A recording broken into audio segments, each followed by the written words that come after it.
اعوذ باللہ من الشیطان الرجیم بسم اللہ الرحمن الرحیم۔ محترم ناظرین، السلام علیکم ورحمۃ اللہ۔ اسلام کا تیسرا اہم رکن زکوٰۃ ہے۔ اس شخص کی کوئی نماز نہیں جو زکوٰۃ نہیں دیتا۔ ارشاد نبی صلی اللہ علیہ وآلہ وسلم، صاحب انصاف شخص کے مال پر سال گزر جانے کے بعد زکوٰۃ نکالنا فرض ہے۔ اللہ تبارک تعالیٰ نے ہر انسان کے ذمہ 3 قسم کی عبادت فرض کی ہے۔ نمبر 1 جانی عبادت، نمبر 2 بدنی عبادت، نمبر 3 مالی عبادت۔ زکوٰۃ مالی عبادت کا نام ہے۔ حدیث شریف میں اسلام کے 5 بنیادی ارکان بتائے گئے، جس میں ایک اہم رکن زکوٰۃ ہے۔ حضور اکرم صلی اللہ علیہ وآلہ وسلم نے فرمایا کہ اسلام کی بنیاد 5 چیزوں پر ہے، جس میں اللہ تبارک و تعالیٰ کی توحید کی گواہی اور حضور اکرم صلی اللہ علیہ وآلہ وسلم کی ذات و برکات کے متعلق اس بات کی گواہی ہے کہ وہ اللہ تبارک تعالیٰ کے سچے رسول ہیں۔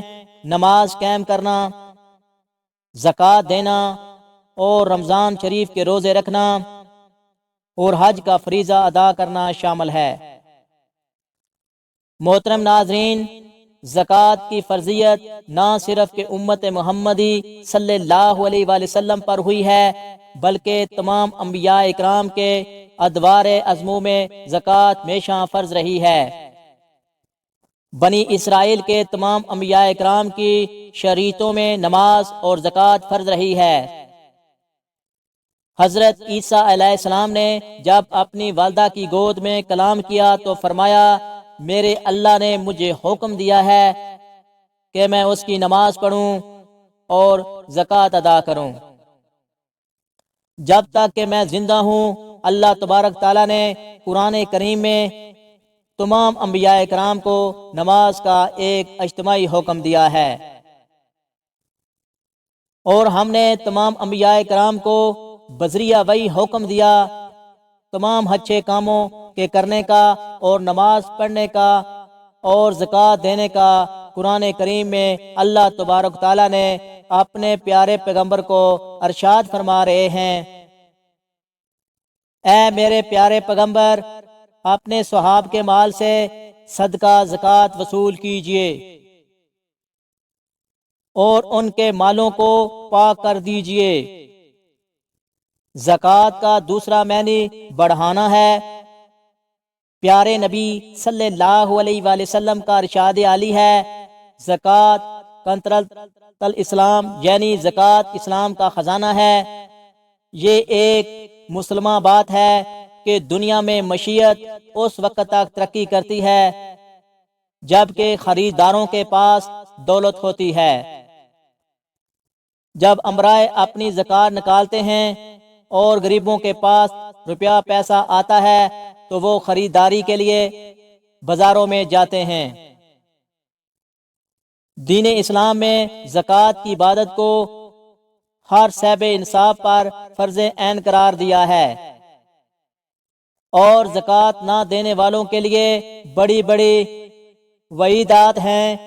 وہ لوگ جو سونا چاندی جمع کیے رکھتے ہیں، انہیں اللہ تعالیٰ کی راہ میں خرچ نہیں کرتے، یعنی زکوٰۃ نہیں دیتے، ان کو دردناک عذاب کی وعید سنا دی تھی۔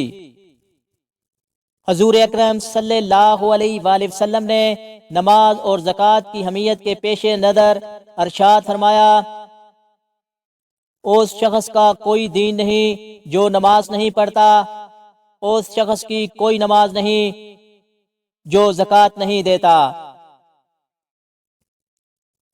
محترم ناظرین، زکوٰۃ کا نصاب یہ ہے، اگر کسی شخص کے پاس 7.5 تولے سونا یا 52 تولے چاندی ہو، یا اس مالیت کی کرنسی نوٹ ہوں، یا سامان تجارت ہو جو ضرورت سے زائد ہو، اتنی مالیت کا سامان موجود ہو تو اسے صاحب نصاب کہتے ہیں۔ اس پر زکوٰۃ فرض ہو جائے گی، اور سال گزرنے پر 40واں حصہ اللہ تبارک تعالیٰ کی راہ میں خرچ کرنا فرض ہو جائے گا۔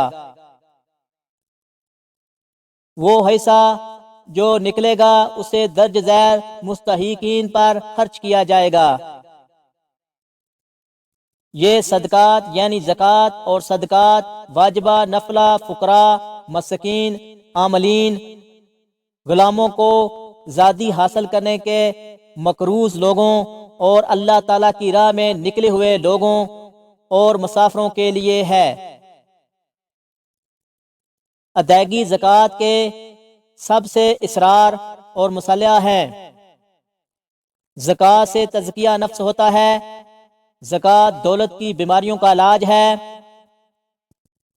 زکوٰۃ کے بہت سے معاشرتی فائدے ہیں۔ زکوٰۃ گداگاری کے خاتمے کا بھی ذریعہ ہے۔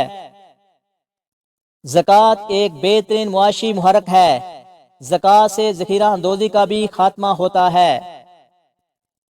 زکوٰۃ غیر فطری معاشی عدم مساوات کا بھی خاتمہ کرتی ہے۔ زکوٰۃ کی ادائیگی کا طریقہ کار ہر صاحب نصاب شخص پر جب اس کے مال پر سال گزر جائے تو زکوٰۃ نکالنا فرض ہو جاتا ہے۔